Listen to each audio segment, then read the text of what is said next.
भैया हम भोजपुरिया गायक लहरी प्यारे लाल और आप सब भोजपुरिया समाज के गोड़ छू के गोड़ लगातानी। और आज हम एगो एल्बम गौले बानी जौना एल्बम के नाम बाटे गाँव गाँव के कांड। तो आप सब जरूर सुनी और आशीर्वाद दी। कैसने आइल समैया बाटे दूसरे से करे लोग प्यार। कैसने आइल समैया बाटे दूसरे से करे लोग प्यार। अपने बाबू माई भाई की इज्जत है, अपने बाबू माई भाई की इज्जत कर दे हलस बेकार। कैसने आइल समैया बाटे दूसरे से करे लोग प्यार।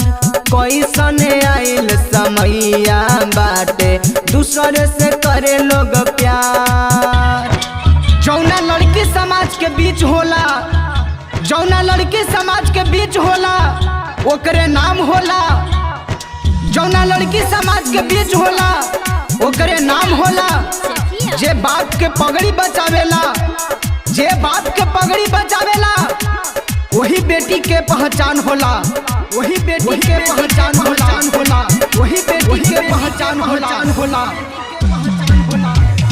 नाही चिन्हाता जाति पाति, नाही चिन्हाता धर्म। प्यारी के आगे लाज धोइली हलस बा करम।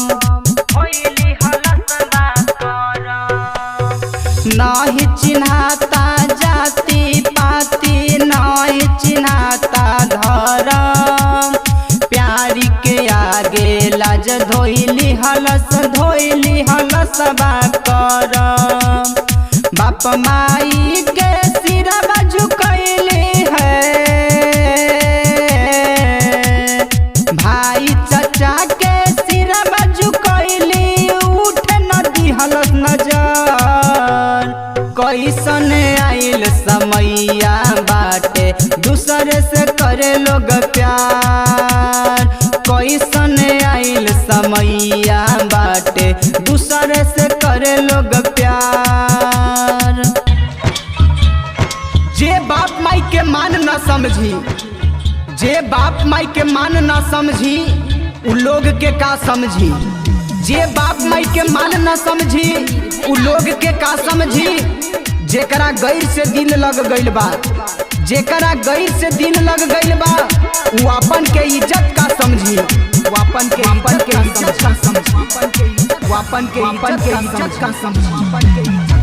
हाथवा जोड़ी के कहतानी सब लोग भाई सुनी। अपना इज्जत के घर ही में रखी, घर ही में सब लोग गुनी।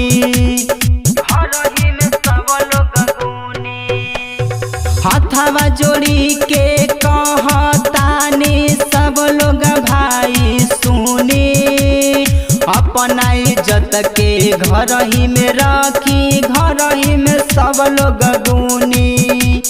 लहरी कहेली सुनली बतिया है, जे नहीं समझली बाप माई के बतिया ओकरा के दी कतर। कैसने आइल समैया बाटे दूसरे से करे लोग प्यार। कैसने आइल समैया बाटे दूसरे से करे लोग प्यार।